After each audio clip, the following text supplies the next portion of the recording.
Hello, everybody, and welcome back to another episode of We Bought a Mic, a podcast about American movie. Drew's choice for the victory of last year's Fantasy Film League. Welcome. My name's Ernest. It's all right. It's okay. There's something to live for. Jesus told me so. My name's Hunter. Can we take that again? Yeah. Can we take that about 47 more times? Poor Uncle Bill. And I'm Drew. So I chose this because it had been, I wanted to knock out something that had been on my watch list for years. And like, there are select few things that are on my watch list that I had no doubts would instantly become one of my favorite things. I hadn't even seen a trailer for this. Just reading what I had read, I was like, okay, so I'm gonna have to reserve this for like a good night. And I was right. A great call by me. I gotta say, this is perfection. Yeah, and we are doing this on Zoom because you did just take the red eye to Wisconsin for some on the ground reporting. Yeah, on the whereabouts. I took your pod camera with me. I'm trying to find the next Borchardt. It's okay. You don't have to lie. We all know that we're zooming in. You are currently in the hospital because you took some bad acid. It was dosed with PCP and a little bit of downer. And that little bit of downer saved your life. So, This movie has a cult following. So there's probably a lot of people listening to this who are part of that cult following and are very much in the know of the magic of American movie. But let's just assume that there's other people listening who may have clicked on this being like, all right, what is this? What are the boys talking about this week? Why this? So set the stage. An American movie in this climate? Man, I don't know. What is this movie? Give us the setup, the premise. What is this about? So it's a documentary. It's the first major documentary by Chris Smith, who's gone on to make other significant things. But like most, honestly, documentaries, what matters the most as a documentarian is finding something that sometimes you just find a miracle in real life worth shooting. And this is about the most Midwestern humans who have ever lived attempting to make a movie. And the easiest way to describe like what you would actually be watching is genuinely it's like Napoleon Dynamite, but it's real. Yeah. Like it's that exact feeling. It's that like realness, that like that sort of weird like emptiness that you feel, the sadness, that you get from that. Another close comp would be something like Clerks. I think maybe the second best comp to like how this documentary feels is Trailer Park Boys. Yes. I was going to make that comp. Yeah. Isn't there so much? Because accents, Canadian, not that far away from Wisconsin. And just the idea of following a moron who is super committed to a really stupid idea. Trailer parks are also in this film prominently. No, exactly. Yeah. Like it's about sort of lower to lower middle class people trying to cut it in a world that just isn't made for them.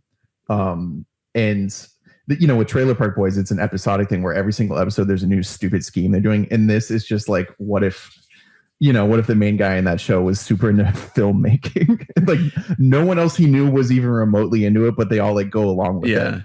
Yeah. Because he's just so passionate about it that he can convince them all. They're like, yeah, sure. I'll give up like 2 months of weekends in order to just like help this guy fulfill his dream. Honestly, incredible community. The key difference is that Trailer Park Boys is a mockumentary. Yeah, again, it's fucking real. He found this shit out there. There's not much I could find about how Chris Smith actually got linked up with Mark, but I mean, Mark was like doing a lot of local press about this like movie that he was making that didn't exist. So there is a video on YouTube. I sent this to you guys. I think as soon as I finished watching the movie.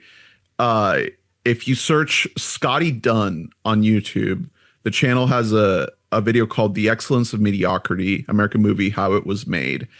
And I'm not sure how he's pulling this information. I'd have to kind of corroborate the claims, but in that video, he says that they met at the university in the editing room.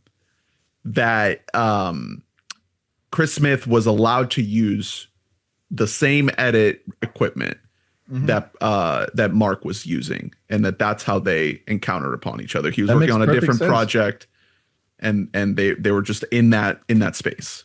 All of that information is also it's on the 4K and like the special features and stuff like that. This is like if I would have known ahead of time, I would have got it. Also, because all of Coven is on there. Which Coven. I unfortunately did not have a chance to see Coven. Don't call it Coven. That's like it doesn't seem like it's like that bad. It looks pretty good. It looks pretty good. That's kind of the crazy thing about it. Yeah, Chris actually like went to school and graduated from University of Wisconsin. Milwaukee, where Mark is in the editing bay. And I guess he just lives there. It's one of those things that back in the 90s, they left the editing bay just open for anybody to really come in and work on their film. So that was how they met. And Chris became just deeply enamored by this guy. At the time, Chris had submitted his own feature-length film to TIFF and was rejected. And so he was just feeling down on his luck. This is something the Scotty Dunn video talks about as well. But and just seeing somebody else who also has the same pursuit of just the desire to be great and to make it in film, even if you know that you're more than likely going to end up rudderless. You're going to end up just running into a wall over and over again. Finding somebody else who is that dead set committed on something, but also seeing that like he's never going to be able to fully get out of his own way to let himself like achieve these great heights that he's aiming towards. Yeah, exactly. It is one of the truest like tragic comedies I've ever seen, where again it the thing that propels the movie is the commitment that this man genuinely has to his own cause, and it's also what makes you truly sad at points, because you know what I mean. Like, I think if there was like a cult hit movie called Coven, I would know about it. You know what I mean? It's not gonna end great for him. But you can't help but like feel the magnetism of someone who just knows what they want to do, feels like the artistic urge, and goes after it despite every sign on earth that he's not cut out for it and it's not going to go well. It's really, it gives you such a heavy dose of both like of sadness and also happiness to watch. It's also, I think, one of the best functions of this movie is truly it's such a time capsule of a documentary.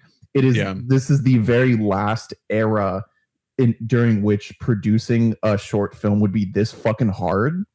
It's so difficult. He has to go and he has to go to the University of Wisconsin and like physically cut reels. Yeah. Everything is so hard. I cannot fathom that people did this. It's like, fascinating. We're so spoiled. There's a moment towards the end where he is trying to get like a pickup shot, and his mom is manning the camera and she can't figure out how to get the frame right. And you can just feel the frustration of knowing that they're just burning through the film and not getting the shot.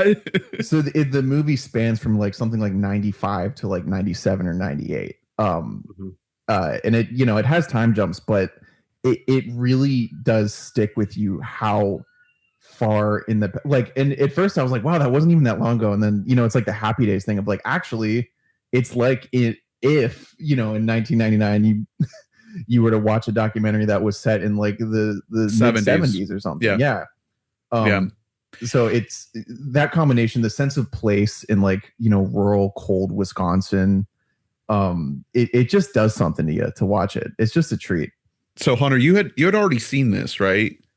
Yeah, I watched this movie. I believe it was during COVID times, because this is COVID times. And because it was the first couple times you said Coven, I was like, COVID?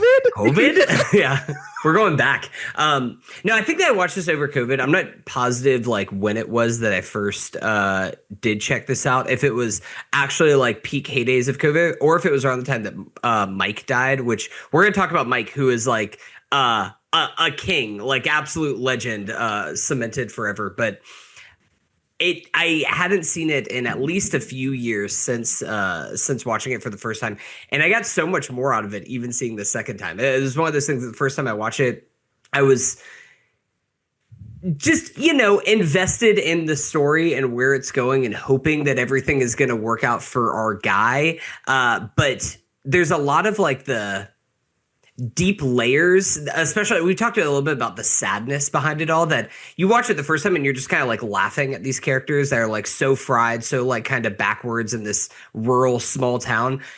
But there's also something that's deeply like sad about everything that you were seeing there, especially we'll talk about with the Uncle Bill character, who is like a real tragic character, but also kind of the one who he's the only one who's like seeing the chessboard as it's laid out, because he actually knows like there is no real American dream. Like he's lived through it all. He sees the end of the maze. But also, on the flip side there, with going with the sadness, there is this insane sense of community. It is all these people wanting to come together to just help this guy because he is so passionate and because he is so charismatic, that you just kind of fall in love with him and you want everything to work out for him. Yeah, and like he's obviously, he's, to the extent that he can get funding, he pays like some real actors to do it, but they're local Wisconsin actors. I'm sure that they're just like there for the fun of it. They're like, damn, I don't do anything on camera. Fuck. There's that one guy, his name is Robert, who's in Coven, who's like, that guy is like a real, like, I am a theater actor. The guy with the facial hair. He's so annoying. He's the one guy who's just like, it's called Coven, not Coven. Coven. With the umlaut. It's just, one of the first things I wrote down that truly, it's just one of those happenstance things. Like Chris Smith is a very like competent filmmaker, and he turns this into a great story. But if you were to write up the log line of this and like write up just really quick descriptions of the characters, you would dress them and cast them to look exactly like every single person in this. It's like they're straight out of, you know what I mean? It's just like also central casting. Uncle Bill, you couldn't find the guy who's more dying than Uncle Bill. Mike and Mark are legitimately just Jay and Silent Bob. Yeah. Like in real life. It's unbelievable. Every single person you meet, you're like, no fucking way. His like gruff father, that's what that guy looks like. Like it makes a lot of sense to me that, much farther down the line, Chris Smith would produce the ultimate, oh my God, we just found something, which is Tiger King. Because makes sense. Yeah, because he's able to take that eureka, oh my God, I found quite a fucking subject here, and like bring the craft in to turn it into something substantial. Yeah, no, agreed. I think it's almost like a happy accident of the time that this came out in 1999, in the era of your Clerks, that like slacker comedies are at their absolute apex in this time frame. That you kind of can't script it, that you just happen to find these guys that are existing in the real world that are like, hey, you won $20. You know what we can do with that is we could go buy four pitchers at Jim Matthews or whatever the fuck it is, the local bar we could go down to together. Mark just repeatedly trying to get Mike to fall off the wagon when this guy is like, because he's drinking a lot. Like death. Yeah, he's drinking a lot through it. He has that one scene, I think it's like the Super Bowl night, where he's just fucking plastered. That's whenever he says we could just go to Jim Mitchell's after this and just slam 4 pitchers. Trying to get like his like, I'm not mom. driving you. So it's one of the things I really appreciated about the documentary, and this is, I guess light spoilery, but I appreciated how patient it was in like painting the picture of this guy. Yeah, because the way it starts is it's just kind of putting you straight into like the chaos of him trying to make this shit happen. And then, he's working on a radio show. He's like typing out a radio show, and then he's like, actually, I really want to make this, but then he ends up doing Coven instead. Coven. I'm just gonna keep saying. I'm sorry. I wrote this down. You find out 27 minutes into following this guy that he has 3 children. Yeah, and you're like, oh no, oh my fucking God! Like it changes everything. It's such a good, that's a really patient way to sort of characterize somebody where you're like, oh my fucking God. That's a great moment because you're thinking like, those can't be his, right? This guy's not allowed to have kids. And here's the thing, because at first he's just like, I love my kids. I think it's like a scene or two later. There's like, oh yeah, has your dad taken you to movies? And he's like, yeah, he took us to go see Apocalypse Now. It's so funny. He's like, the horror. And I was like, Jesus Christ, this like, you can't even write this. Like, I gotta say, I was skeptical of this pick, Drew. I wanted to come in here and be a hater. I was ready to be like the one detractor of this because I was like, what the fuck? Because I think the only time I had heard about this was around the time that Mike died.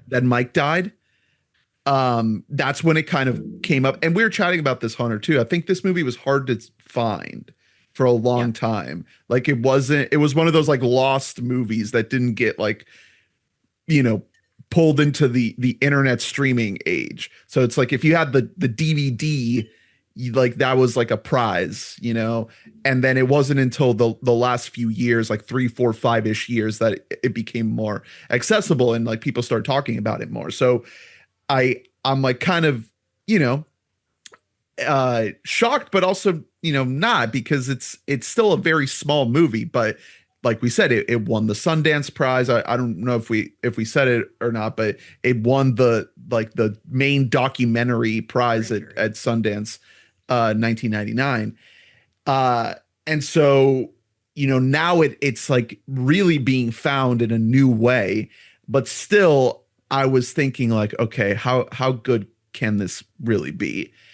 And I'm even to the point of like when I started watching it, like the first opening minutes, I was getting those heavy Trailer Park Boys vibes, and I kept having to tell myself this is real, because it there was something. I think it's the way that Chris Smith, I think it's the way he frames the shots and the way he paces the edit, where there is like a perfection to this movie. Like there is a beauty to the framing and an absolutely like fluid motion to the way the edit flows, where you're just kind of, you're never quite put in a place of like rawness unless he wants to put you there.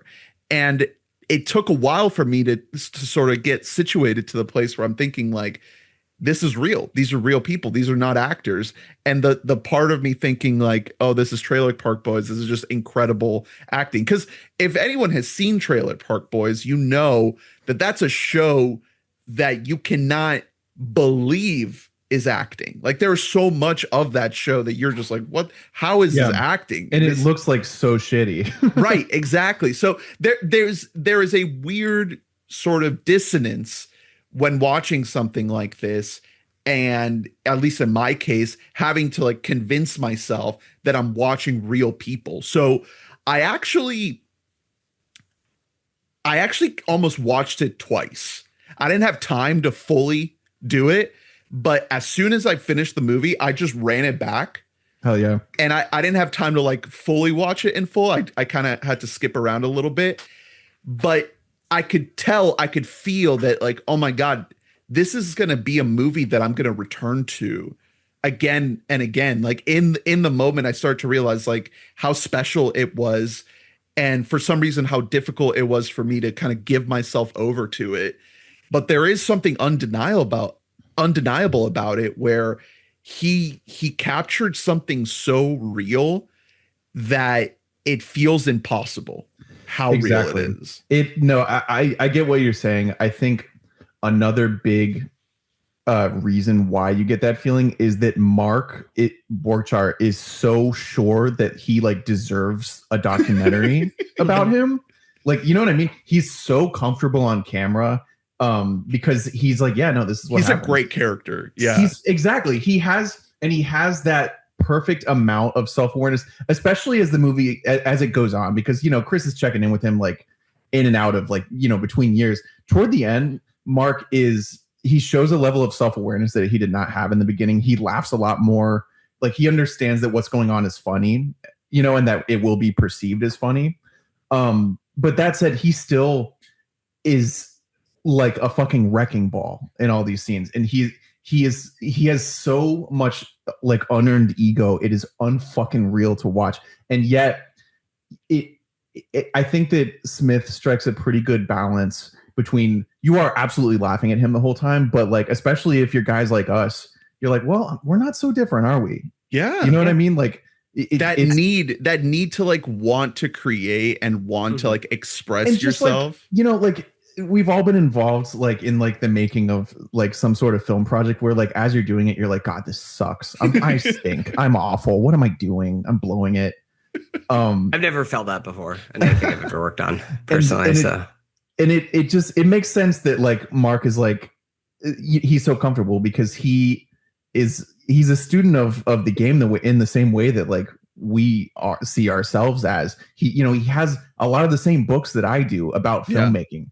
I almost think that because that he's read all these stories, I think he sort of romanticizes the last minuteness of everything that he does and like how nothing is ever going right for Mark, like when he's in production, and yet he just keeps doing it anyway. I think that's because if you read those books about like the production of movies, they over exaggerate how bad everything was going up until the last, every single one of those books is like, oh my God, we did not have our shit together. And then like Apocalypse Now. Yeah, so Mark's thinking like, like this is just how it goes. Like, and it all comes together in the end. And there's a documentary about me. Of course there is. But the movie captures something so magical about the core aspect of like filmmaking, which is the collaborative nature of the art form and how he has to pull all these people into doing it with him. He can't do it by himself. He literally can't. So he has to try to bring his mom and his friends and his and all the people that most of them don't want to be a part of it. And he has to convince them to do it. And the way the movie sort of captures that, I think is so fascinating and beautiful ultimately. Like, this is as weird and sad of a story this is, it really is this beautiful portrait of artistry and creativity and filmmaking. And I loved it. I think this was special. I agreed. I think that it is like it's something that it's a little bit timeless in a way. And I think that there's a lot that you can get out of it, even if you aren't people like us who were like in high school shooting little like short films with each other or anything like that. Like, I think that there's any kind of drive to like want to reach some kind of great heights, usually in the creative space, but whatever it might be, like there's a little bit of, you can see a little bit of yourself in Mark, or maybe like you wish that you had the same confidence that Mark had with something. Yeah. I think that you're dead on right, Drew, about the romanticizing of the process of it all and like the craziness, the like, oh, I'm like embracing the something going wrong. There's like one moment in the movie, it's really subtle, where he's just like, yeah, man, can't wait to be out here. I got like 50 assistant directors and they're telling this extra, like, you stand 1 foot back there and stuff like that. And it's like, that doesn't matter. Like, that's honestly like, that does, like, he's so focused on the process that like he isn't really even like worried about the result and getting to the result in some ways. Like, he kind of just cares about the process. That's why it, like, in a lot of ways, the movie that he is originally trying to make whenever they start this, Northwestern, which is, it's funny because it's a movie that literally every guy in their 20s wants to make, where they're just like, man, God, life would be just like so much better if I could just get out of my own way, man. I just can't stop like drinking, falling down these wrong paths, man. But I'm going to turn it around. I'm going to get out of this deadbeat town. And it's like, guess what? Literally every guy in their 20s writes that movie. Yeah, and the only one that worked was Good Will Hunting. Yeah.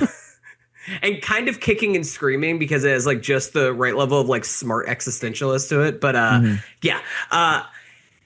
otherwise it's, you know, it almost feels poetic that he doesn't actually write this movie, or we never get to see the light of day for Northwestern. Man, all right, it could still happen. Hey, don't shut the book on completely. Mark is active. Yeah. He's, he's still around. Listen, he is actively on the cast, or he was on the cast of Joe Pera whenever it was running. We should see if we could help him fund it. We should see if we can help him finish it. I don't want to give him any fucking money. I'd buy like a VHS copy of Coven from him. I'd do that to help fund it. So a really one of like the deeper through lines that you can get out of this movie is Mark's relationship with Uncle Bill. And that it speaks a lot toward what you were speaking about, Ernest, about like how creating this project, gets people involved that would not be involved otherwise. And it almost reminds me of a similar theme to A Real Pain. Did you guys watch that? Yeah. Last year? One of my favorite movies of last year. Yeah. It's in my top 5. Where it's almost a matter of like, would you rather have no impact on someone at all, or have both a negative and positive impact on someone? Because Mark has a brother who wants to fucking kill him. The one like dweebier brother they interview genuinely like fucking despises Mark. Is that the one who's like, I thought he was gonna be a serial killer? Yeah, like he fucking hates him, like true vitriol. And you kind of get it watching. Sidebar, you can't have those eyes and then accuse somebody else of being a serial killer. God, come on, yeah. let's if we're typecasting guys, you are the guy I'm scared of right now. But it speaks to how your perception of Mark evolves as time goes on, because I couldn't stand him for the majority of the movie, but especially with Uncle Bill, you're like, God, he's just using this fucking dying old man for his money. And then you sort of realize that, like, that brother that fucking hates Mark and all of his stupid shit, I wonder if he ever goes and sees Uncle Bill. You know what I mean? Like, it speaks toward like having that decisiveness and knowing what you want and needing to get things out of people in order to make your vision happen doesn't have to be a net negative for everybody involved, even if it really, really, really feels like it at points. And absolutely, sure, he's taking advantage of Uncle Bill, but he's fucking bathing him. You know what I mean? Like, he is seeing him. He likes hanging out with him. He makes Uncle Bill smile, and that guy is like dead. Like he's making him honestly, this year at the Oscar party, we should all have peppermint schnapps and Sprite. Like that should just be the drink that we're all just getting, just sipping on that, and then we're all gonna bathe each other afterwards. That's a really sad scene when he sets up the camera. I wonder how much Mark shot himself. There's like a couple stuff that I'm thinking like, is this must all just be Chris by himself there. There's another person involved, Sarah Price, who's probably also there. But there's some moments where I'm thinking like, I wonder if Mark just like gave him some footage to work with. Well, they did talk a little bit and digging a little bit into the behind the scenes, because again, they filmed this over the course of 2 years, and during that time, Chris Smith was there. During the gaps of time that happened, the time jumps of our gang, Chris Smith is still like hanging out with Mark, hanging out with his family. So to your point, I think Drew, you said like earlier on in the film, you can see him playing it up a little bit more to the camera of like, I just want to be great, man. And like, even in the original making of this, like before we even pick up with Mark what we see in the movie, Chris had been filming him trying to get funding for Northwestern by going around Toronto, which it's a hilarious story to actually hear the discussion of what his plan was for getting money. He was going to stage conversations where he was going to look for people in like business suits and look for people who looked like they were important. And he was going to like try to like debate his mom as like a prominent producer for $40,000, expecting for the businessman to like swoop in and be like, no, I'll buy that pitch right now from you. Which is great. It's like classic, like dumb guy thought. Yeah. But I think that was smart. It was smart that they cut all of that, because if it was Mark trying to play a different character of himself and not actually being the real Mark, that's part of the beauty of this movie, is that we are seeing behind this. We're getting a little bit more of an intimate view of these people as real people and not as caricatures of themselves. Yeah, it would be a weird start to the movie, but the footage exists and it's on the 4K. Yeah. I want to see it. Like after watching this movie, I'm like, I think I would watch an entire other movie worth of cut footage of this guy. Absolutely. 100%. Like you can just tell there's so much there to work with. And it I don't know, it just feels special to watch. The other big thing to circle back about the community thing, that's just all over this movie is the idea pre-internet that it was way harder to connect with people that had the same interests as you. Right. Is like the main thing that is determining who is helping out Mark is like geography. It's like people like in his neighborhood. Yeah. Or like people he knows. He can't, it's right before he could just get on a forum and be like, hey, like who wants to hold a camera? And you find some idiot who's super down for that because they're like, oh my God, no way. And Milwaukee's a big enough city that you could find it, but if you're just if it's just a landline, maybe you got the university, you can do a community board there, but yeah, it's just you're limited. It's so analog, and the reason that all these like disparate people have to come together is because it's so analog. You know what I mean? He can't start a Kickstarter; he has to go to fucking Uncle Bill. Well, it's also a thing too where it's part of Mark's personality that, like, thinking back to whenever we were kids and we're making short films with each other, we're making it with friends. Mark doesn't really have like a lot of friends in this movie. Mike. He has Mike, who we'll talk about, and then he has Kenny Keene.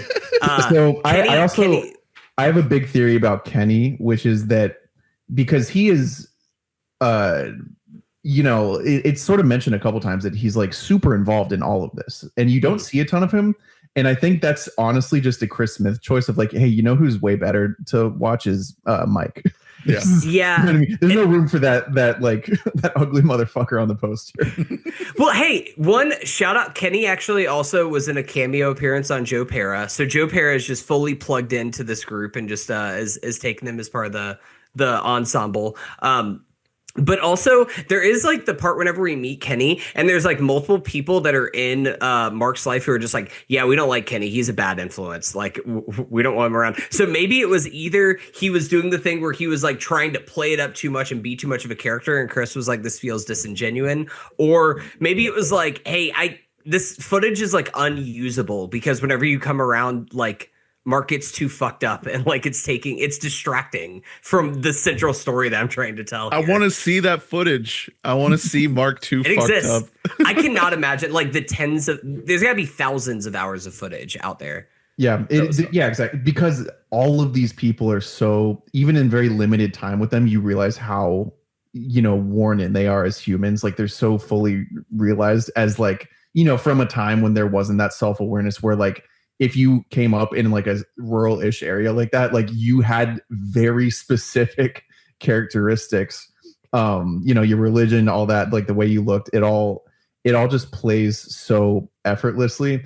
Like little character details that are, again, it's just stuff that you would write, but I have no doubts that it's, this is just a documentary, but like the fact that his dad doesn't want to help finance the film, but it's just because it has swear words in it. Yeah.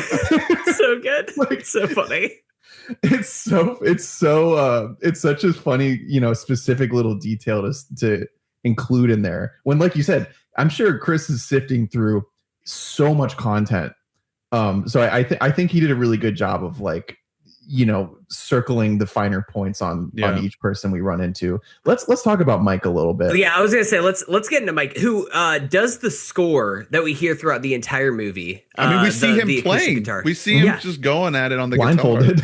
Guitar. Oh yeah, Dude, Mike is the coolest guy in the world. My favorite like sequence of Mike is him at one of the parties where at first he's talking about how he can't stop buying lotto tickets. And he's just like, here's what I think of the lottery. I'm going to read it in normal voice so that we're not here for 45 minutes doing Mike impersonations. But it's like when you play the lottery, sometimes you win and sometimes you lose.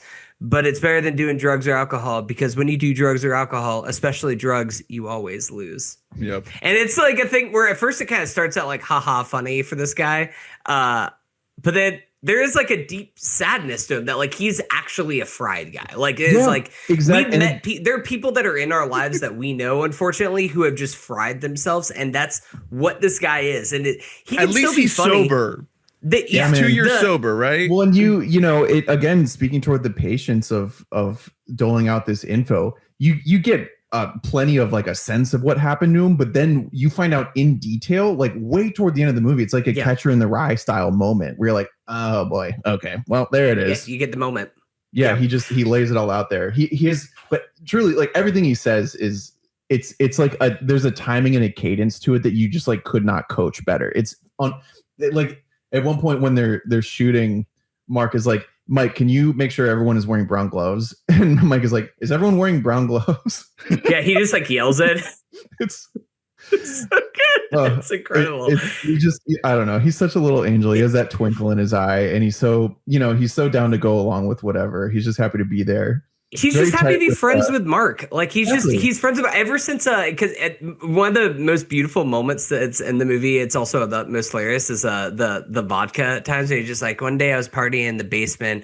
I always used to get pissed off and sad because I would want to party really heavy and no one else would, you know. Then all of a sudden Mark came over and either I had a bottle of vodka or he had a bottle of vodka. But anyway, we were drinking vodka, and I was so happy that I found someone who would drink vodka with me, you know. So then Mark would drink vodka with me all the time. I'd go over there all the time, and we'd buy a fifth of vodka and share it. And that made me really happy. That's good. And I'm like, I love this guy. I just want to hang out with this man. The Coens could have made this. Right. Really Absolutely. Right post Fargo. Basically Fargo, yeah.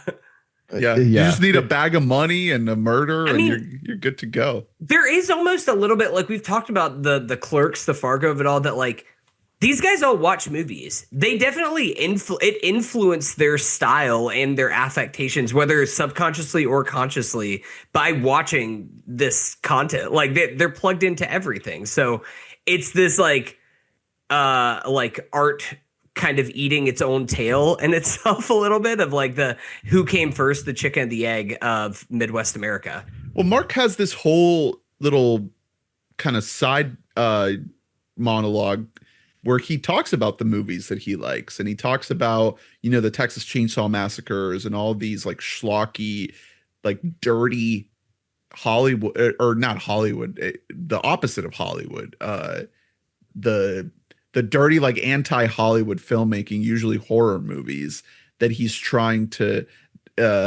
pull inspiration from. So we get an idea of what he's into. Mike is mostly into drugs and Led Zeppelin. Scratchy lotteries. Yeah. Well, he was into that. Now he's sober and now he just plays lotto. Yeah. Yeah. I love his soundtrack. I think it's quaint.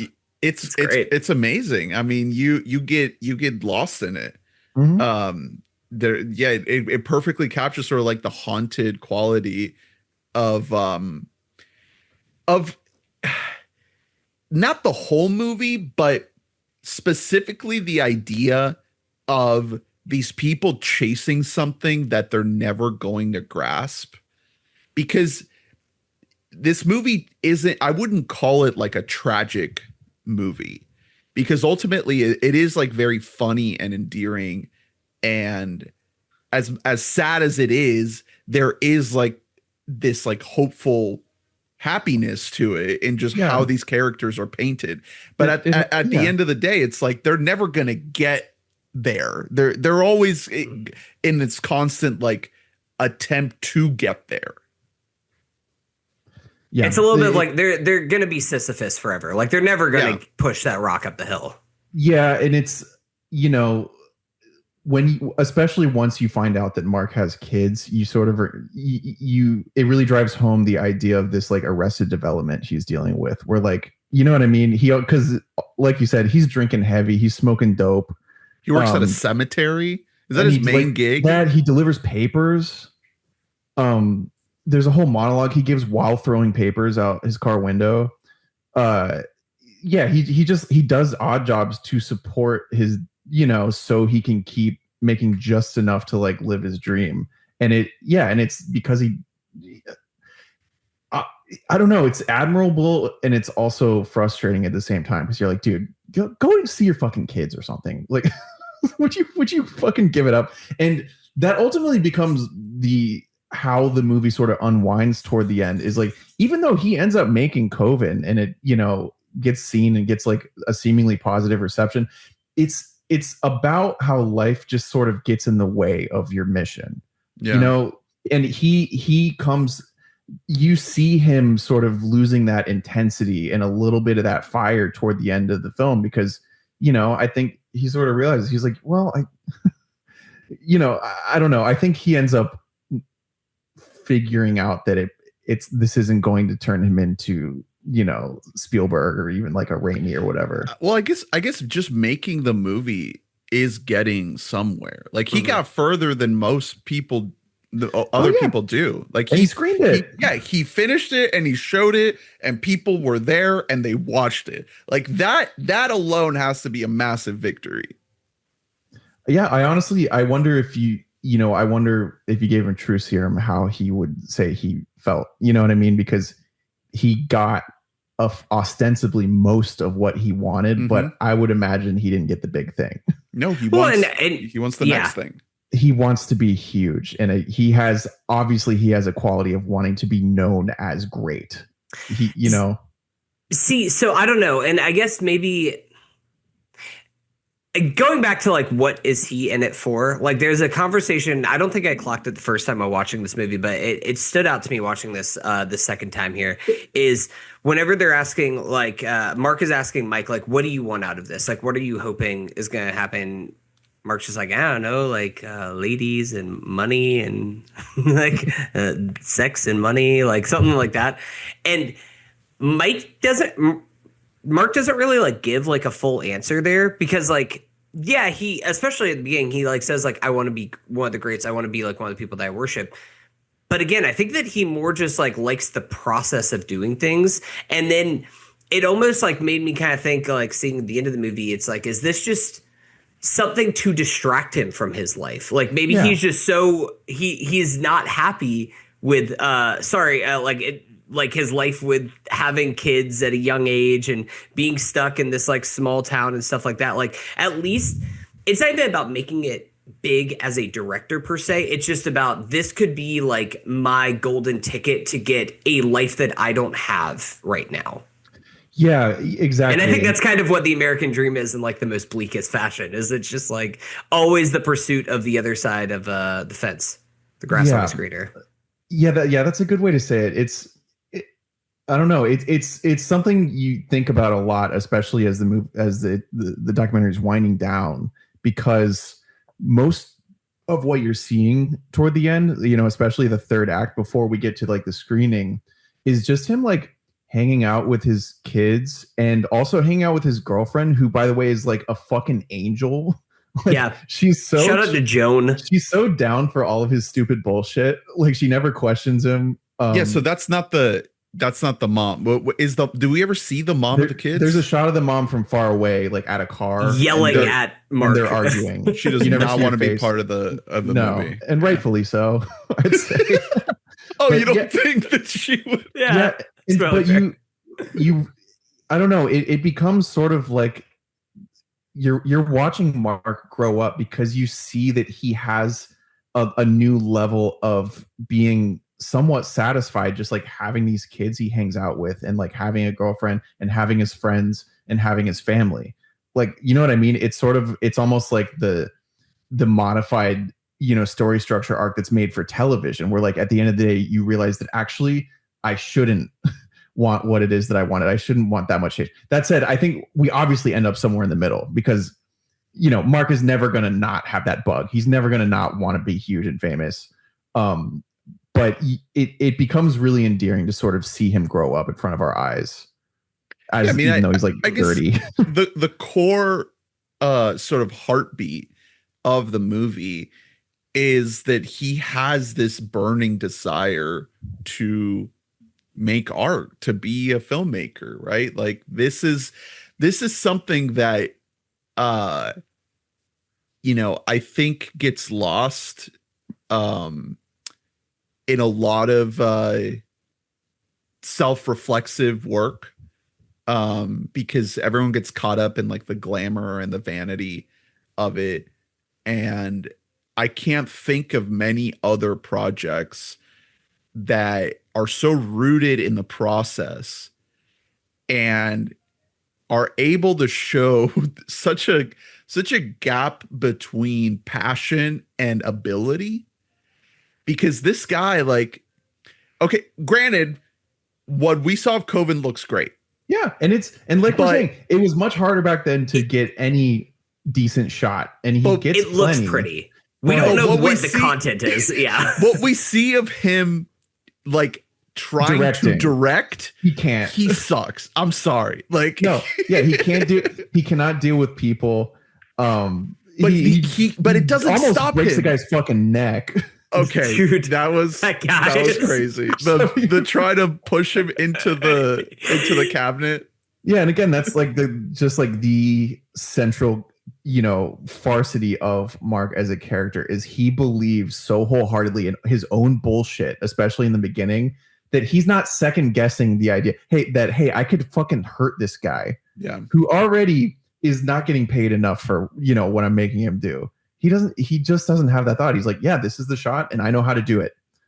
And here's how we do it. And it's so crazy that I don't really recall a single moment when someone who is actively involved in the filmmaking reaches any type of breaking point and tries to tell him that like he's full of shit and he needs to stop. Like that never, there's a moment that's not even close to being like that. The only people that are detractors are the people that are being interviewed that are looking from the outside in, like the brothers, right? They're skeptical, and even the skeptical ones are the same ones saying like, oh, I'm just glad he's not a serial killer. Mm-hmm. Like no one is really trying to stop this guy from going down this path. You mentioned the dad. The dad is even going on about how like you need to finish the movie. You need you can't give up. Well, yeah, and it's one of the actors pretty much explicitly says like it's a mix of just being in such a more like isolated place that I'm sure there aren't a ton of projects just waiting for them on the other end of this one, and B, like one of them actually just says like this is his in life's dream. Yeah. Like the least I could do is help out a little bit. You know what I mean? Because it's rare that you meet someone who has that singular vision for themselves. And so when you do, it leaves an impact, whether or not you call it a good one. And those obviously make the most interesting subjects, especially in documentaries, is people who have such a compelling idea in their head, but not the means to make it happen. We're talking about Mark, and I did just want to mention, after doing a little bit of sleuthing, Mark actually is in pre-production for a new movie called Scare Me. Will this movie ever be released? I don't know is the question. But guess what? Our boy Kenny Keene is coming back. Kenny Keene is in the cast. So I read about Scare Me. Scare Me has been in pre-production for like 20 years. Well, never say never, right? Yeah, of course. Ernie, I need you to redirect some of the Patreon funds over to our boy Mark. We got to make it happen. We can be producers on this thing. And ultimately, like that's the other thing for a fact about Mark. He's never going to stop like crushing beers every night. Right. Smoking fucking pot. It's just like so central to who he is. It's almost the idea of like, he obviously is so, possessed and motivated to like make these films. I think a lot of it is just that there's a vacuum of wanting to do anything else. You know what I mean? He's like, well, I can't do whatever else. So I'll do a fucking paper route and then make the films, as opposed to like figuring something else out, because there's no other like primary focus I could have in my life. Well, the whole conceit of the movie, like we didn't mention, the movie is titled American Movie: The Making of Northwestern. The entire conceit of the movie is that he's making Coven to fund Northwestern, right? So like even him making the movie that he that is the story of this movie is to make the next movie that's actually the previous movie. So everything is this continuum of trying to get his art captured and put out into the world. Like that is his entire mode of operation. And by the way, what is the figure that he has, his goal for the number of VHS that he has to sell? Isn't it like 3,000 units will pay for Northwestern? He got there, like not in 1999, but eventually I would say probably in 1999. I bet after this played Sundance and became like immediate cult following, people went out and they fucking bought this thing. Exactly. Right. Yeah, absolutely. It never make Northwestern. So no, not yet. Yeah. Well, we do see it. What's crazy is Northwestern he had worked on it. Like we see at one point the archival footage, and it was 1990 was the date on that. Yeah, he's a child. So like he's still like a baby. I actually looked it up because he is older than you would think during the making of this movie. I was just like, oh, yeah, he's got to be like in his 20s or something like that. And he is like 30, 32 whenever he comes out. But he's a father. One thing that I was kind of thinking of whenever watching this movie is it. And one of the reasons I was interested in seeing how old he was is that it almost is the difference from starting this film. It feels like a guy in their 20s. And by the end, it feels like a guy in their 30s. Like he just doesn't have the same energy that he used to. And, maybe there is just a little bit of that. You lose a little bit of the same drive as you get older and you're like, well, I'm fucking tired now. Like, I can't just like have the same thing where I might be burning the candle on both ends and doing all this stuff. Like, it's funny. He has this like line earlier on in the movie where he's in the cemetery. He's like filming something, doing whatever. And he has like a throwaway line where he's just like, yeah, man, people used to like always like yell at us out here when I'd have like a beer in my hand and a camera in the other. Like people don't get it when you're like 14, but like now I can like get away with it now whenever you're an adult. And like the irony that, well, one, that he was drinking beer at 14 in a cemetery, but then like coming full circle to by the end of the movie, he is working a job at that cemetery. Like he is cleaning up shit in the stalls. Life kind of beats you down sometimes. And that's I mean, that's a perfect the most segue real shit that there is. To Bill, who is just like the end result of that sentiment, right? It's like if you start out as the hopeful, young, bursting with creativity, at some point you end up in this middle age of figuring out how much you want to hold on to that versus getting your shit together. And then eventually you're old and decrepit and you don't even have the scraps. You don't even have the shreds. Poor Bill. You've got $280,000 to last you for the rest of your life. And that's it. Honestly, that I was looking at him, you're like, oh, absolutely. Like, you're sad. You're good. You're going to die in like 2 weeks. The time jumps are so unkind to Uncle Bill. Every time you move forward, like even like 6 months, you're like, oh, jeez. Like he gets grayer. The birthday diner is really nice. That's a great moment. Yeah. It is. It's one of those things too, and maybe it's because of having like if you have aging grandparents or anything like that, you can see there's just scenes where the camera just holds on for a little bit too long and you can just see him just staring into nothing. And you're like, God, I bet he just does that in his trailer all day. He just stares at the door and like waits for somebody to come in because he's like alone. He like lost his wife and just like writes her songs and everything. It's so fucking sad. No, exactly. So like, yeah, Mark pops in and he's, I'm sure Uncle Bill's like, yeah, sure, whatever. Like this is something. I'll give you money. Something in my fucking life. The final shot of Uncle Bill is so sad of him. It's just him like slumped over on the porch, just sort of rambling.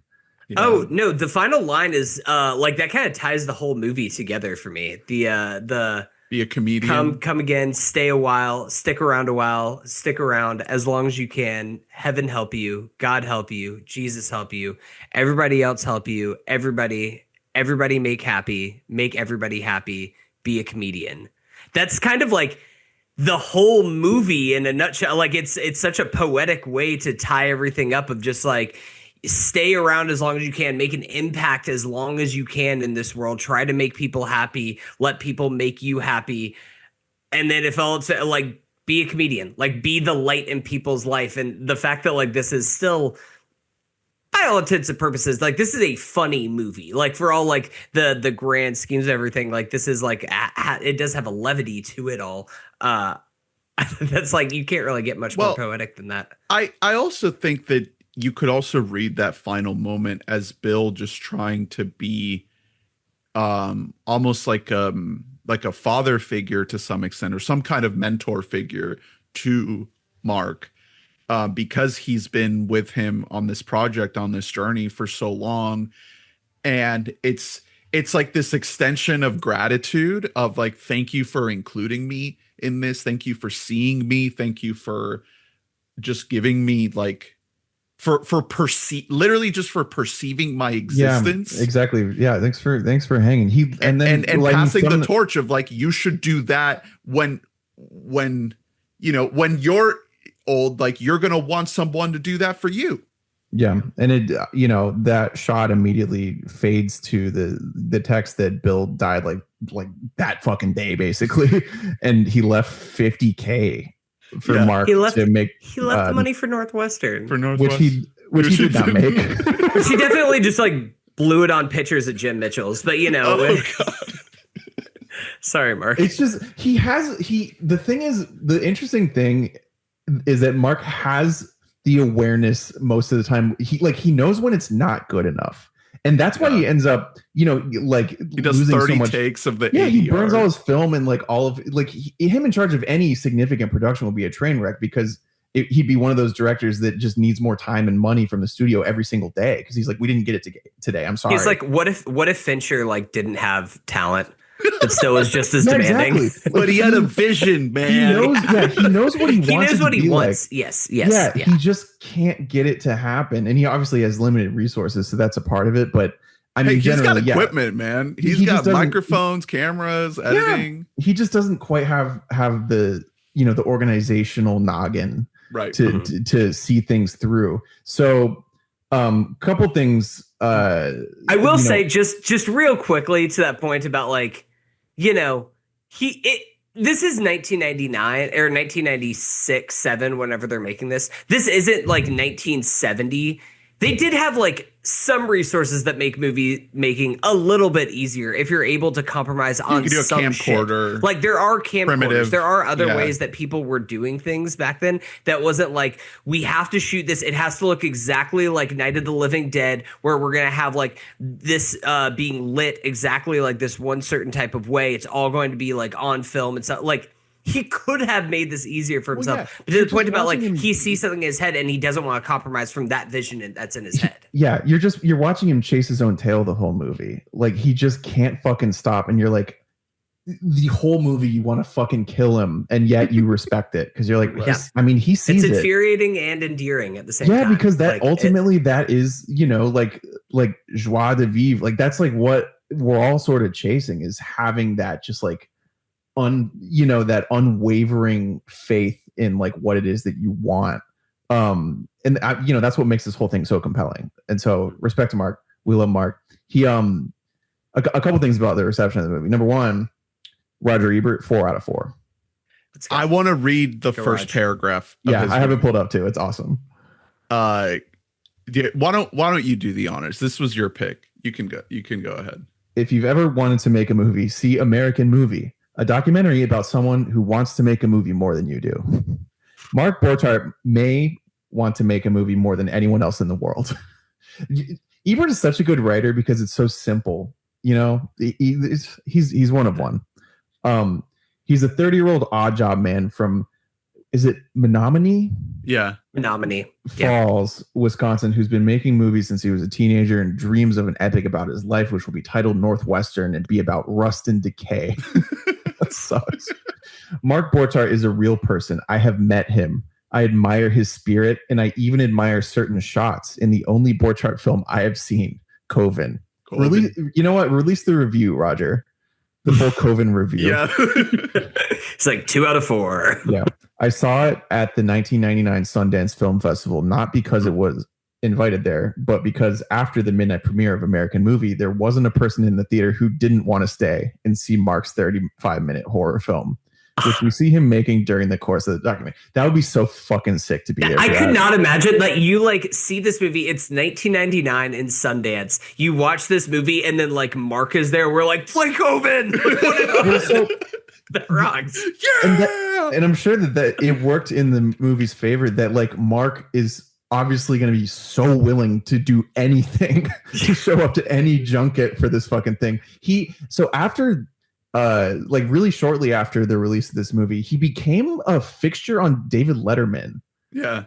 Have you guys seen these videos? No. What? No. Because, you know, Letterman was, you know, the original, like he invented like alt comedy, especially on like, you know, main cable TV. So Mark and also sometimes Mike would come on, you know, originally it was just to do an interview, and then David would send out a cameraman with Mark and Mike and have them Milwaukee. do like, he did one to Menominee and had them like, you know, do a little tour, just like little pre-tape segments, in the vein of like what Conan did. And they're very like, you know, Kyle's character videos he does where he goes to a convention or whatever. There's one where they just send him and Mike to Comic-Con for no reason at all and just have them like be funny there. That's great. Because David Letterman is like the king Midwesterner, and I'm sure he had so much love for these guys.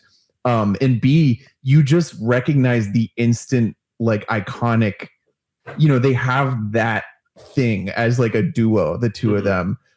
C, Mark especially could not be more comfortable on Letterman on the fucking chair with the giant crowd talking. He just acts like he was born to be there. It's so remarkable the instant comfort he has in any situation.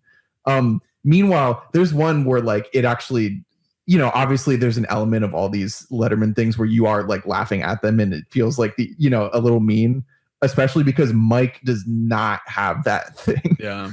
Like Mike's just happy to be there with his friend. He's so uncomfortable. And people are laughing at everything he says. Oh, like even when he doesn't, he's not trying to be funny. There's one giant laugh because it just like the camera just kind of zooms in on him and he's just looking around really nervously. So it feels a little mean, but like Letterman like correctly realized that like these guys are the real, you know, just like Chris Smith did. He's like, don't give a fuck about your Coven. Like these guys are something. Right. Yeah. And so they ended up like having a little bit of, you know, cultural like a contrail there for a few years. It's really interesting. It did kind of hurt every time that I just see Mike do the like the like awkward laugh thing because he doesn't know what to do. His laugh is so we should talk about in detail like the harrowing story that he tells of like his crash out. Yeah, so I have it hold on, I did have it pulled up here. This would be a great monologue to do in like an acting class. Well, because it really taps into what you're talking about how like you want to laugh, but the moment you laugh, the moment you feel horrible, because it's like, oh, this guy who's been presented as essentially the comic relief of this story is now giving us his backstory. Yeah, and you're like, and it's so heartbreaking. You're alive, bro. Yeah. So I have from the script. This is just reading his little excerpt that he reads. Again, I'm gonna read it at normal pace so we aren't here for 12 minutes. They got my brain on a brain scanner. You know how your brain's supposed to go beep beep beep. Well, mine just went straight across. You know. So that's your that's your heart. Yeah, that's not your. Yeah, you're right. First things first. We're wrong there. Respectfully. And the doctor goes to my ma. I don't think your son is going to make it. Sorry, I think he's going to die. I don't think there's any way we can wake him up or nothing. So all of a sudden, I smell this real strong smell, and it's smelling salts. They got in front of my nose. I start to wake up, and all I see is bright lights. I'm like, damn, where the hell am I? Then I realize I'm in the hospital. So I check my pockets for the acid. They analyzed one hit. It turned out to be blotter paper dipped in liquid PCP with a little bit of downer in it. They said if it hadn't been for that little bit of downer, I'd be dead. Anyway, I'm checking my pockets for the acid because I was going to drop my other 3 hits in the hospital, you know. All of a do you sudden, know how much acid he has done to be comfortable dropping 3? Just dropping 3 more in the hospital, like while he is actively in the hospital, like almost died. Yeah, everything clicks into place about this guy immediately. Yeah. All of a sudden, my mom walks in the room and she's holding the bag of acid. I'm like, damn, now I can't drop the rest of my acid in the hospital. So she flushes it down the toilet, you know.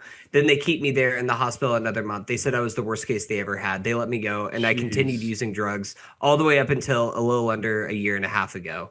So, like, that wasn't even the rock bottom to actually make him quit. And that's how you know it's like it's just, you know, it's real addiction right there. Like the fact that they're like, hey, kid, you should be dead, like fully dead. And he's like, yeah, but I should probably drop some more acid to like finish handling this situation. Like it's funny and it's also deeply sad at the same time. So sad. It's one of those things that we didn't grow up in like this much of a podunk town. But in Tallahassee, where we grew up, there's a lot of kids that we grew up with that I can think of a handful of them that I hope did not go down this path, but at least they were on the Mike path at some point in their days. And you just kind of hope that they did turn it around before they go completely like this. Or that at the very least they ended up as, you know, as sweet and good natured as Mike. Yeah, well, that's what I was going to say is like, you don't get, obviously we're getting a very sort of manufactured story here, you know, in these like 90 or so 100 or so minutes, but you wonder like, okay, what were the things that must have happened in his life to get him from total burnout, crash out, near death experience to being like this really sweet, you know, seemingly kind man that is like bringing such a warmth and smiling clarity to this story. Because every time you see him, every time he's on screen, you're like, this is great. He's always smiling. This is nice. He's always just. I would bet you anything. You know, obviously every documentarian gets involved to a different extent, but especially coming in and out of their lives like this, I bet you anything. Chris Smith was like, hey, I'm going to be in town for like 2 weeks to just sort of catch up and stuff. Make sure Mike is there like every time I see you, Mark, please, because like, you know what I mean? Like Chris is like, okay, Mike is like a guy in this. You know what I mean? Like Mike is like a central character. Yeah. Even if he's not saying much. Even if you just get like one little bit, it'll be worth it to have. Yeah, it rocks. And so, you know, I wish that there was a documentary crew following Chris Smith around as he followed Mark around. Yeah, like a Kaufman, like a Charlie. Yeah, can we get full Kaufman? Yeah, exactly. Because I mean, just do Synecdoche, Milwaukee. Generally, documentary filmmaking is process-wise, you know, arguably more interesting than regular filmmaking because of that, because of the amount of engineering, you know, that you can do. Where you end up a lot of the time with something like Minding the Gap, where it's just greatly exaggerated what, you know, whether or not this guy was actually even friends with these people that he's making the documentary about. It's cool stuff. So respect to Chris Smith. I didn't really fuck with your Firefest documentary. Didn't see it. It was better than the Hulu one. Yeah. Whenever they made both the Netflix and the Hulu one, he made the Netflix one. It was better. I really liked his Wham doc that he made. I think last year or a year before. That was actually like a pretty fun one. He made Senior, the Robert Downey Sr. Doc. You know what the fuck? It's like Robert Downey Sr. interviewed by Robert Downey Jr. Like about his whole life and everything. That I've heard great things about. So he also made Jim and Andy, which did you say that? I'm sorry. Yeah. I think we mentioned that at the beginning. Sorry, Brian is like all up in my shit, and I just have to keep shoving him down. I think, I don't know for sure, but I think that Jim and Andy is. I mean, I think I've seen it. It was a long time ago, and it's pretty good for what it is. Honestly, it's better than Man on the Moon, the movie it's about. But I think because I don't think he was there shooting. So I think it is, again, it's a matter of him just like taking archival footage and stitching together a narrative and getting interviews together. So he did an effective job, you know, with that, but you know, so he's able to like build an entire career off this. You can tell watching this that he's just an extremely competent filmmaker, but again, especially if you're dealing with documentary. If you're not one of the types of documentarian who, adds your own character to the story and gets involved, like a John Wilson or like a Michael Moore, then you just have to have a really good subject. Yeah, you got to have it all comes back to the subject. When they met, he was editing the thing he had worked on that he actually thought was going to be his big breakthrough. Yeah. Which was also called American Something. American Job. Yeah, but it wasn't a documentary. True. And I think they both went to the same Sundance and just immediately was like, all right, well, yeah, buddy, congratulations on the lottery ticket. Like, you did it. It's I don't know. It's one of those things too that it's really fascinating. I want to continue to read more, and I can't wait for the 4K to come in the mail. I bought it today. I was hoping that would come in before we record this. But to see more of the behind the scenes and the making of this movie. First of all, we skipped over at the beginning, but shout out Michael Stipe, frontman for REM, who helped fund this movie and helped make it get made. Another just big W for REM, stays winning. It's also another sort of tragic comic thing about the movie is that Chris Smith very clearly knows how to go and like get funding and like, what I mean? Mark does not probably help out a lot with the filmmaking stuff. You are so right. Watching this guy struggle. You're so right about that. And like, that's one of the things that I want to see for a better movie. Yeah. It almost like there was an element to watching this movie, and this is going to be like a kind of an insane comp that I'm going to make. But there was a point as we were like nearing the third act that was like, is there like a little bit of like hoop dreams happening behind the scenes? Like, are the makers of this documentary helping to fund the finishing of Coven? Like, is that the only way? Like, they're helping buy reels of the film so that Mark can just like finish this fucking thing? A little bit different from like paying for the lights to stay on for inner city kids in Chicago and hoop dreams, but still, it's a little bit of the documentary helping to fund the thing itself to make sure that there is a third act that we get here, and we get there. Standing there holding the camera, and you're just watching hardship. Yeah, it is like, we've talked so much about how Mark is a character and how like he kind of knows when the camera is on him, and I do think that it's really interesting to me, the moment that he finally screens Coven and he actually like gets this movie out into the universe, and people see it. People are like applauding him in the theater.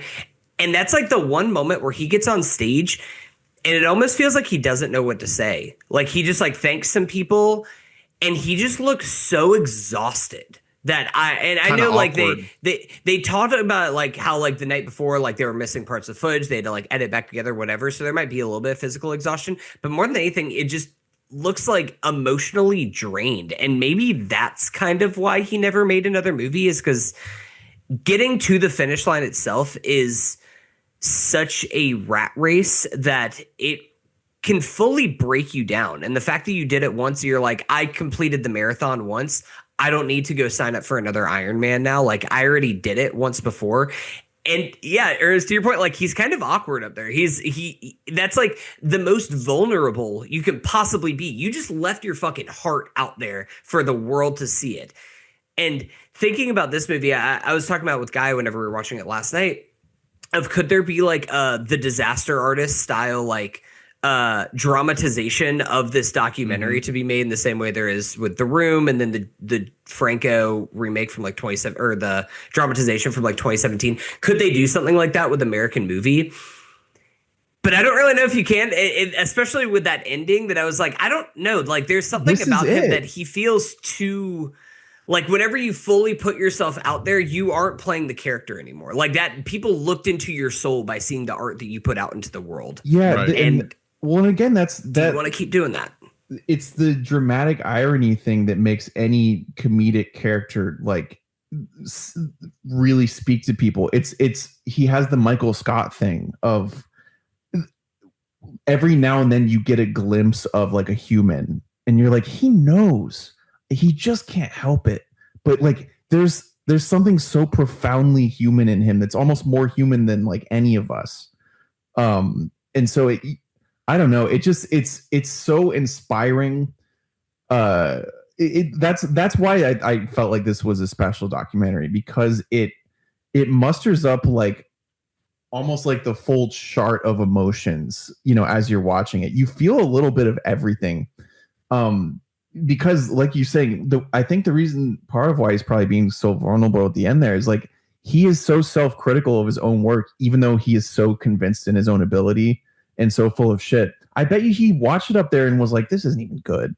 Yeah. You know what I mean? Like, right. It wasn't quite there. Yeah. Yeah. It's just one of those, like, it's almost like it's a reverse psychology thing where, like, when you see, even though you hate him the whole time, when you see him realizing the truth, you're like, no, man. No, like, no, you got it wrong. Like, this is amazing. Yeah. You're awesome. You're great. Yeah, you're doing great. Come on. Because you actually don't want him to change. You want him to have that, even if he's wrong. Yeah. Yeah, you don't want the world to beat it out of him. I mean, we contain multitudes. I think we're seeing a lot of different sides of this guy throughout the film. I think for the most part, probably like 70% of the time, we're seeing just one kind of guy. And I think that it's mostly the guy who is performing, and he is trying to play this character of a passionate, competent filmmaker who has his shit together, right? And to the point of the stuff that we didn't see that was cut, it's like he's trying to sell this thing, right? So he knows, oh, I'm getting a documentary made about me, like I have to sell the movie in the making of this documentary, right? So there's these pockets where we don't get that, and I think that him being on stage at the premiere is one of those other sort of personas that we don't get to see that often. And I'm thinking of other times during the movie where we might get to see other sides of him. I'm thinking particularly about the moments with his kids when they're sleeping at in the editing bay together. That's a little bit of a different Mark too, yeah, exactly. Where he's just being a dad. Toward the end, he really he shows a little bit of growth, a little bit of the tiredness that we were talking about. There's a lot of that toward the end. The way he speaks to Bill, like the way he speaks to Bill is not the way he speaks to anybody else. He's trying to get money out of him, but he's also like a caretaker to this guy, Yeah. I don't really just view it as like, because at first he is just presented as he might be using, like, this might be elder abuses thing, but I really do think that he feels closer to Bill than he does to any other member of his family. Like, it's one of those things where he can openly talk about like the making of this movie to Bill in a way that I guess he can a little bit to his mom, but he's not doing that with his dad. He's not doing that with his brothers. The dad is barely there. Everyone else is tired of hearing from him. Yeah. I do like the mom a lot, though. I could have used a little bit more of her, but I don't know what more there was of her. She's an interesting character. I remain fascinated by Joan, his girlfriend, who, by the way, also does seem like she's like significantly older than him. Oh yeah, yeah. We were wondering the age gap there. I tried to do some. I tried to do some Googling to see, and unfortunately, can't find a lot on Joan. But she gets him to show some vulnerability because I think she treats him in a way where, like, she does, she takes him seriously and his ideas, but she also pokes fun. You know what I mean? It seems like a really healthy relationship, which is fun to see. They're cuddling on the couch. Yeah, it's just hope this kid's made it. They're watching the Oscars. I think toward the end he realizes that he is a lot, even when he's not necessarily trying to be. He realizes that he's funny. You know what I mean? He realizes that, like, a lot of what he says that he takes so seriously, maybe if he doesn't, he just laughs along with everyone else, then maybe he can just be a funny guy, I guess. Right. And that's growth. All right, boys. Any last thoughts on American Movie? Drew, thank you for picking this. Yeah, I like I said, I wanted to come in here and give you shit, but there's just why were you desiring that? Why were you wanting to come in like first take style? As like epic takedown of that Drew. Happens to me too. It's usually with things that you bring forward, Hunter. God, what the fuck, guys? Why can't we all just like each other's content that we bring to the stage? Jesus, there's no denying this thing. I mean, it's really magical. So thank you. I have a new favorite. If you've ever been, involved in any sort of creative project, this is like essential viewing. It just for real. Yeah, it speaks toward every piece of it. If you've ever been addicted to lottery tickets. Yeah. May we all go win $50 on Scratchy Lotto today. Ernest, should we close out the pod by blowing out our mics by screaming as loud as possible into them?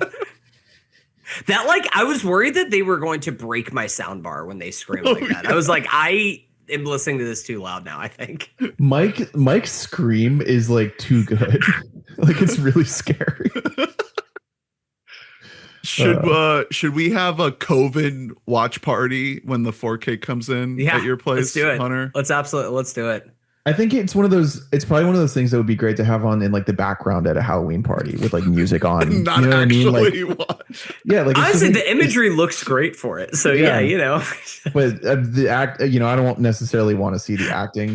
One of my very favorite moments is in the very beginning of the film. I was going to talk about they're butcher making a mockery of my words, man. And then he goes in and does so much worse.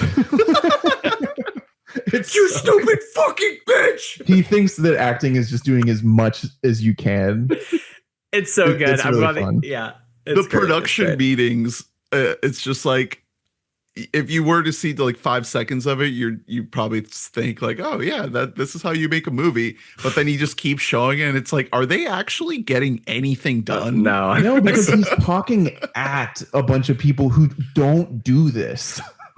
But he's not even doing a good, even if he was talking at them, he could like actually convey what the movie is. No, but he's just philosophizing. You know what I mean? Yeah. He's just talking about like how great it is. Yeah, he's not even describing it. He's not a director. He's a character. And it becomes about characters. Apparently it cracked $1 million at the box office. Hey, that's great. American Movie did. Yeah. Not Coven. No, not Coven. Yeah. Coven it made the whatever the